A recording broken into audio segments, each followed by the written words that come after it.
We've all heard the cliched tale of the Titanic's doom, the iceberg, the sinking ship, the tragic loss of life. There's so much more to this nautical disaster than meets the eye. Join us on this voyage of discovery. From the heroic deeds of the engineers to the icy origins of the infamous iceberg, get ready for this voyage as we uncover 20 bone-chilling Titanic facts no one knew. Number 20. None of the engineers survived. Picture this. It's the year 1912, and the Titanic is sinking faster than the hopes of Rose getting away with Jack. But did you know that none of the engineers survived? Now, it isn't because they couldn't get onto those few boats available. No. It's because they chose to stay loyal to their jobs. While the passengers were busy grabbing their jewels and furs, these men were down in the engine room, keeping the ship afloat for as long as they could. Joseph Bell and his team of 24 engineers, 6 electrical engineers, 2 boilermakers, a plumber and his clerk, are the unsung heroes of the Titanic. They knew that without power, the Titanic would be as useful as a screen door on a submarine. In fact, when the Titanic split into two, the engineers did not fail to perform their duty, and the power stayed on until the very last moment. These brave souls sacrificed their own lives to give others a fighting chance. They may not have gotten the recognition they deserved, but they'll forever be remembered as the ones who kept the power running and gave us the luxury of being able to send out distress signals before we hit the bottom of the ocean. Number 19. The origin of iceberg is unreal. The iceberg that sent the Titanic to the bottom of the ocean wasn't just any ordinary chunk of ice. No. It was the product of some seriously steamy weather that happened 4 years before the doomed voyage.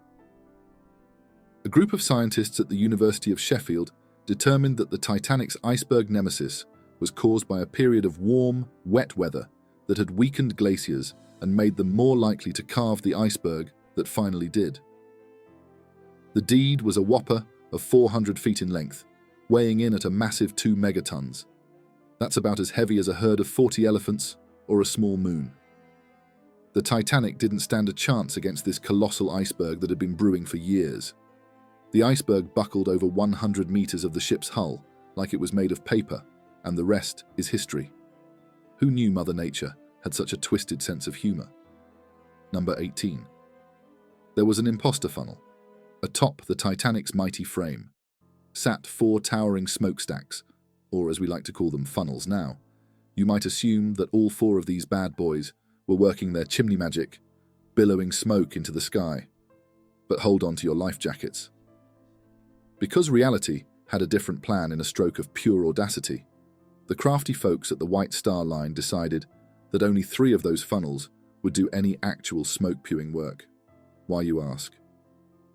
Well, back in the early 1900s, those funnels were the embodiment of speed and safety. And the White Star Line, in its infinite wisdom, wanted the Titanic to look like a boss, at least from the outside. So they cunning added a 4th funnel, a complete impostor, nothing more than a fancy facade. What lurked inside this faux funnel? You wonder. Oh, just a luxurious first-class smoking room, fit for the finest cigar-puffing passengers. It was all smoke and mirrors, quite literally, but the deceit didn't stop there. The Titanic siblings, the Olympic and the Britannic, followed suit with their own faux funnels, because apparently these mischievous ships believed that adding a non-functional, purely ornamental 4th funnel would dazzle the sophisticated shipgoers who needs functionality when you can have aesthetic appeal. Right. Number 17. There were not enough lifeboats. Over 2,200 souls set sail, blissfully unaware of the chilling fate lurking beneath the icy depths. But here's the kicker. The cursed ship only had a measly 20 lifeboats instead of 64 boats they originally needed. Can you believe it? That's like bringing a teaspoon to a flood. You see? The Titanic's owners had some peculiar priorities. They decided that having a boatload of lifeboats would clutter the deck and spoil the swanky views of their precious first-class passengers. And to make matters worse, safety regulations from the Stone Age were still in place. Designed for ships half the Titanic's weight, they thought even a damaged ship could keep afloat for hours, giving enough time for those paltry lifeboats to make countless trips to rescue everyone. But guess what? Reality slapped them in the face. She sinks in 20 minutes. And get this, mate. A document emerged years later, revealing a safety inspector's desperate pleas for 10 more lifeboats, but the greedy owners, obsessed with leaving on time, shut him up faster than a clam. The ship may sink. If only they had listened, nearly 700 more people might have cheated death. The Titanic became a chilling reminder of human arrogance. A cautionary tale etched in history's depths. Number 16. Many victims remain unknown. The Titanic sinking was a tragedy of epic proportions, with more than 1,500 people losing their lives. But the real tragedy is that we still don't know exactly how many people died. The official figures say 1,514, but the truth is much more complicated, with some sources saying it could be 1,419 or even as high as 1,618.35. Now let's talk about the recovery of the bodies. Recovering bodies from the sea is never a pleasant task, and the people who did it for Titanic can attest to that.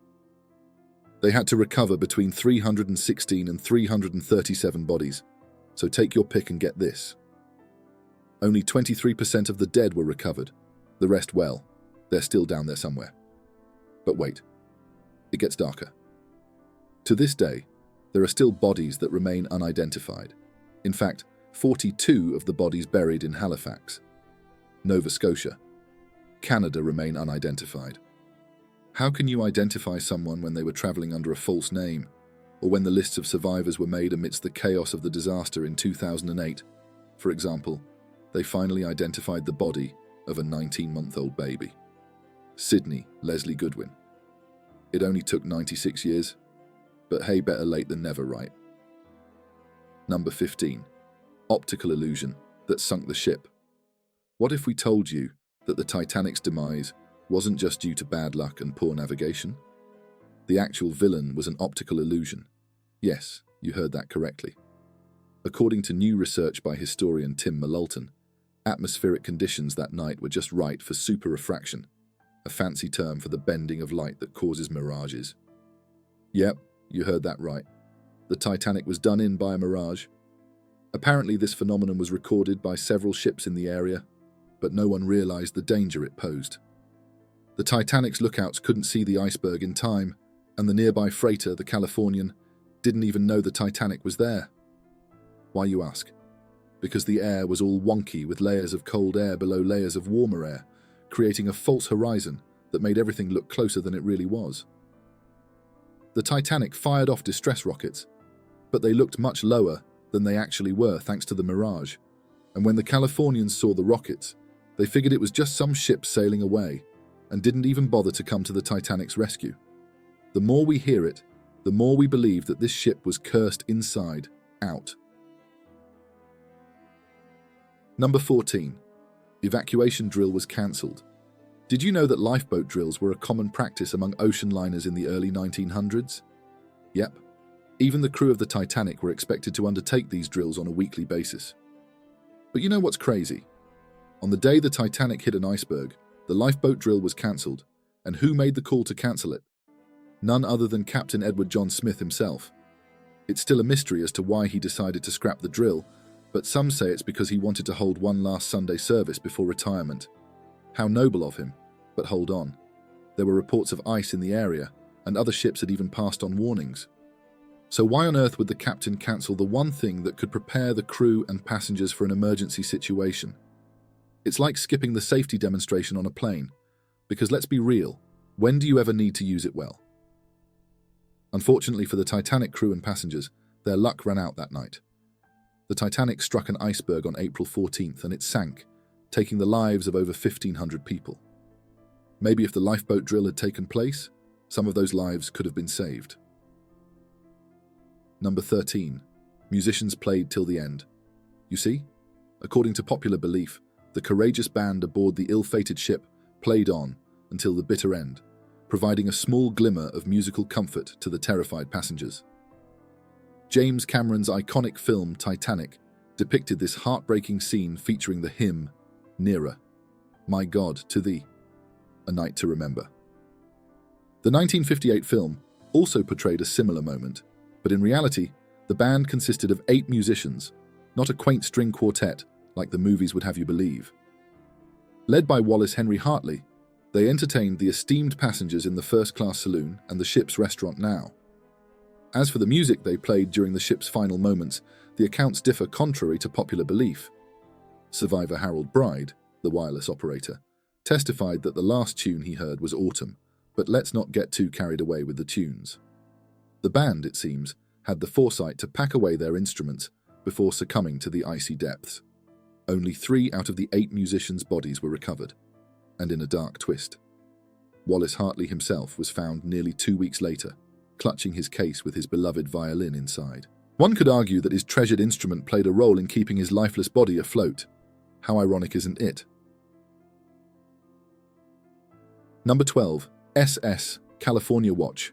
Titanic sink. Imagine the day, it's April 15, 1912, and the SS Californian is cruising through the icy waters of the North Atlantic. The crew is minding their own business when suddenly they spot the Titanic's lights on the horizon.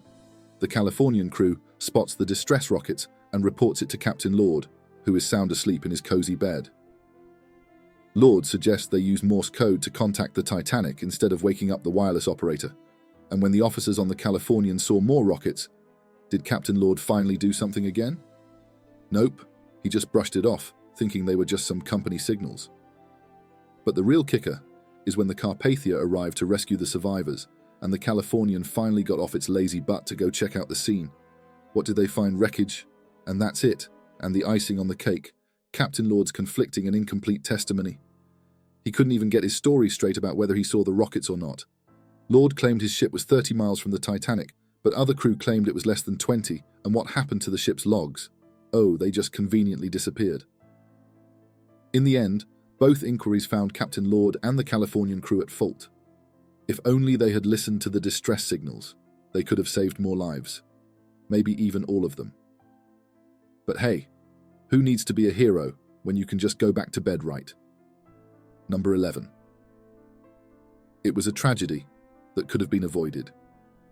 Among the wreckage deep beneath the ocean's surface, a haunting discovery was made. A single item that could have changed everything: binoculars. In the years following this infamous disaster, a haunting question haunted the minds of many. Could those binoculars have averted the tragedy? If only a crew member in the crow's nest had laid eyes upon the iceberg in time, perhaps the ship could have steered clear, sparing countless lives. Now here's where the plot thickens. You see, those very binoculars were indeed on board the Titanic, but no one knew of their existence. Why, you ask? Well, it seems a certain sailor by the name of David Blair, who was meant to be on the voyage but was reassigned, forgot to leave behind the key to that locker. One survivor.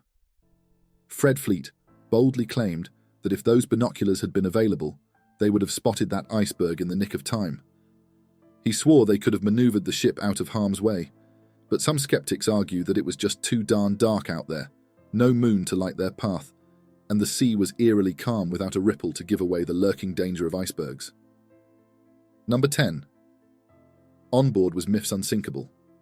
Now let us tell you the incredible story of Violet Jessop, also known as Ms. Unsinkable, a woman who defied death. Not once, not twice, but 3 times. It will make you forget that Jack could have fit on that door. Her incredible survival story starts with her job as a stewardess for the White Star Line, a prestigious shipping company in the early 1900s.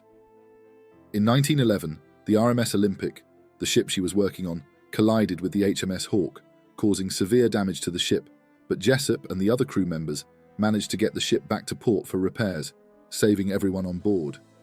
But that was just the beginning of her remarkable story. The following year, Jessop was on board the RMS Titanic, which famously sank on its maiden voyage. As the ship was sinking, Jessop was ordered to board a lifeboat where she was given a baby to look after. Imagine that you're on a sinking ship and you're handed a baby to take care of, and you're expected to keep it safe while trying to save your own life. But Jessop did it with flying colours. However, Jessop's adventures didn't end there.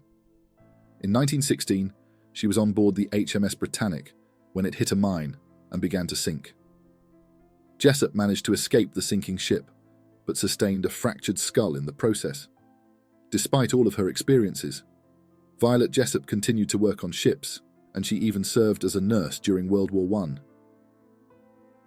Number 9. The ship had more than one fatal flaw. Let's address the elephant in the room. Why did the Titanic sink, after all? Back in the day, the Grand Titanic was a floating marvel praised for its state-of-the-art design, with double bottoms and 15 watertight bulkheads. They thought they had it all figured out. Shipbuilder magazine even declared it practically unsinkable. Those watertight compartments they boasted about, turns out the walls separating them were shorter than a hobbit. Water had a field day, freely flowing from one compartment to another like it owned the place. Oh, but wait, there's more absurdity to come. Can you believe that these supposedly watertight bulkheads weren't watertight at all? Yep, they forgot to seal the tops, leaving them as useful as a chocolate teapot. And now let's talk about the crew, shall we? They received warning after warning about an iceberg lurking in the darkness. But what did they do? The radio operator, good old Jack Phillips, was busy playing catch-up with passenger messages. Who needs to pay attention to iceberg warnings when you can play pigeon, right? But it wasn't entirely Phillips' fault. Our favorite SS California sent a message declaring that it's stuck in a maze of ice. But the message from Californian lacked a crucial code that would have caught Captain Smith's eye, demanding immediate attention. When the electric signal from Californian blared through the airwaves, nearly deafening Phillips, what did our quick-witted operator do? He couldn't resist shouting back. The radio operator on the Californian, bless their heart, decided to call it a night. The iceberg arrived fashionably late at 1:40 p.m., just an hour after Phillips also decided to shut down the radio. Number 8. There are still human remains in the debris. In 2004, a photo emerged revealing more than just your ordinary sand and debris. Brace yourselves for what appeared to be a boot and a leather coat, hinted at something far more sinister: human remains, trapped inside the heart of the ill-fated ship. Renowned movie maker James Cameron, who has ventured to the Titanic wreck an astounding 33 times, claims he has witnessed 0 human remains. But let's not jump to conclusions, shall we, with a catastrophic event claiming the lives of around 1,500 souls. It's a bold statement to assume that no one rests within the unexplored chambers of the Titanic. Federal officials have long been at odds over the ship's fate. They argue that protecting the wreck from artifact hunters and looters is very important, as countless undiscovered corpses may still be present and undiscovered within its eerie corridors. The battle for preservation began decades ago when the Titanic was discovered in 1985, resting 2 miles beneath the frigid waters of the North Atlantic. In 1986, the RMS Titanic Memorial Act was enacted, aiming to safeguard the shipwreck. However, its effectiveness is still not very certain. The question lingers: where are the missing souls? Of the approximate 1,500 lives lost in the Titanic's tragic sinking, only a fraction, around 340 bodies, were ever recovered. Number 7. World's richest man was on board. John Jacob Astor was more than just the wealthiest passenger aboard Titanic. He was a man of many talents and interests, with a mind for innovation and a passion for the finer things in life. He spent several years traveling abroad before returning to the United States to manage the family fortune, which was worth an astounding $150 million at the time of his death. He wrote a semi-scientific novel, A Journey in Other Worlds, and he also invented several mechanical devices, including a bicycle brake and a pneumatic road improver. Astor was also a savvy businessman, and he built the Astoria Hotel in New York City in 1897. The hotel was adjacent to the Waldorf Hotel, which had been built by his cousin William Waldorf Astor, and together they formed the Waldorf Astoria, one of the most luxurious hotels in the world. But Astor's personal life was not without its scandals.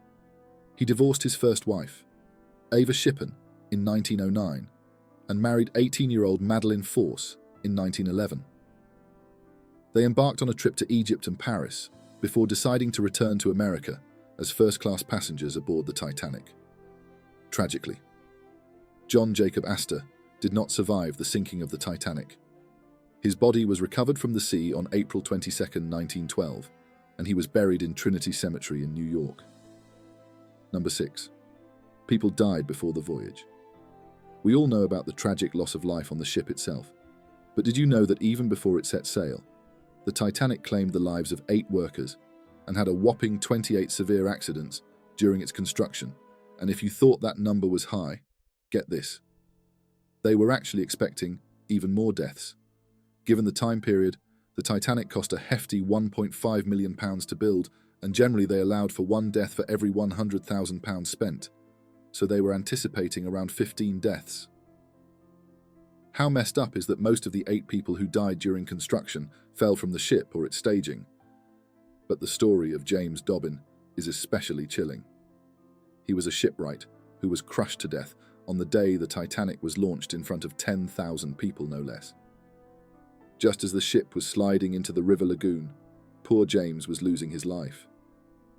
Out of all the men who died during construction, only 5 of their names are actually known: Samuel Scott, William Clark, John Kelly, Robert Murphy, and of course, James Dobbin. In 2012, a plaque was unveiled in Belfast memorialising all 8 of the workers who lost their lives building the ship. It's time for today's subscriber pick. One of our subscribers shared this image with us that has left him and his friends perplexed. They were checking out different images of the wreckage of Titanic until they came across this puzzling image that was overlooked by everyone. It looks like a man under the sea, but a very much alive man exploring the sunken ship. What they discovered in the Titanic shocked the whole world. Can you help us solve this mystery? Who is this man? Is it the ghost of the ones who did not survive? Remember to comment down below and let us know your thoughts. Now, on to the next topic. Number 5. Japanese man condemned for surviving. Once upon a time, there was a civil servant named Hosono. He was sent on a research mission to Russia by the Japanese Ministry of Transport. On his way back, he boarded the infamous Titanic as a second-class passenger. During that fateful night, he was awakened by a steward and tried to reach the deck, but the crew member assumed he was a third-class passenger and stopped him. As he watched lifeboat 10 being loaded, an officer shouted "room for 2 more," and a man jumped aboard. Hu saw this and decided to follow suit. Little did he know that this would be the beginning of his downfall. At first, Hu's story didn't attract much attention. He went to his friends at Mitsui in New York to ask for help in getting home. But when a local newspaper dubbed him the lucky Japanese boy, the media frenzy began and the seaman in charge of the boat. Edward Belly told a US Senate inquiry that Hu and the other man must have disguised themselves as women to sneak aboard. The Japanese press labeled him a coward, and he was ostracized and condemned by society. He lost his job and was even criticized in school textbooks as an example of dishonor. But he was too valuable to lose, so he was re-employed by the ministry and continued to work until 1939. Can you believe it? The moon might have been the culprit behind the sinking of the Titanic. Scientists are now claiming that a supermoon caused a massive iceberg to drift into the Titanic's path, leading to the tragic end of the Unsinkable ship. Apparently, this supermoon caused an unusually high tide that pulled the iceberg away from Greenland and into the shipping lanes traveled by the Titanic. According to forensic astronomers at Texas State University, this kind of iceberg would normally have melted before it could reach the Titanic's path, but the supermoon tide was so strong that it prevented it from melting. It's believed that this alignment between the moon and Earth occurred on January 4, 1912, and the Titanic sank just a few months later, on April 15th of the same year. What's even more shocking is that this theory could explain why the experienced Titanic captain Edward Smith seemed to ignore warnings of icebergs in the area. It's likely he never expected an iceberg of such enormous size to drift so far south, all thanks to the moon. Number 3, the wreckage might vanish. Titanic faces a fate more dramatic than its ill-fated sinking. Back in 1985, oceanographer Robert Ballard stumbled upon the rusting hulk of the Titanic hidden deep beneath the Atlantic surface. The ship seemed frozen in time, preserved by the harsh conditions at over 3 and 5 kilometers below. Between the treacherous deep E currents, pesky metal-eating bacteria, and good old-fashioned salt corrosion, the Titanic is deteriorating faster than a melting ice cube in the Sahara. By 2030, we'll be left with nothing more than a big pile of rust to gawk at. Blame it on the halomonious Titanic, the microscopic culprits responsible for feasting on iron and sulfur. They've turned the ship into a grotesque masterpiece of stalactite-like formations that resemble rusty icicles. The ship is already collapsing upon itself, like Captain Edward Smith's quarters. Remember that bathtub you used to see faded into oblivion? Number 2. Casualties included dogs as well. The Titanic was a tragic event in history, and among the casualties were also some furry friends. 9 dogs were aboard the ship, with most of them kept in the kennel. As the ship began to sink, someone freed them, causing chaos as the dogs ran around the deck. Sadly, most of them didn't survive, including a Cavalier King Charles Spaniel, an Airedale Terrier, a Chew, and a champion French bulldog named Gamin de Picombe. There were also heart-wrenching stories of the passengers who couldn't bear to leave their beloved pets behind. One such passenger was Anne Elizabeth Islam, who refused to leave the Titanic without her Great Dane miss. Islam didn't survive the disaster, and there are rumors that her body was later found with her arms wrapped around her dog. On a slightly less depressing note, 3 dogs did survive: the Titanic Lady, a Pomeranian, Sun Yat-sen, a Pekingese, and another Pomeranian belonging to Martin, and Elizabeth Jane Rothschild. Number 1. Titanic had bathing issues. If you're someone who values good hygiene, count yourself lucky that you weren't aboard the Titanic, and no, not just because it sank, but because it must have smelled like a bunch of rotten fish wrapped in a used sock. The first-class passengers were a bit better off with their own private bathrooms. But down in third class, things got a bit rough. Imagine 700 people sharing just 2 bathrooms with only 2 tubs. And get this. One of the tubs was reserved for the 200 women, while more than 450 men had to share the other one. And even if you had the luxury of a private tub, it wasn't like you were using it every day. Nope, first-class passengers would go a whole week between baths, as was the norm back then, so they spent the entire journey stewing in their own sweat and filth. It was a dark and smelly journey. Indeed. Titanic will keep on breaking our hearts every time we hear more about it. Thanks for watching. See you in the next.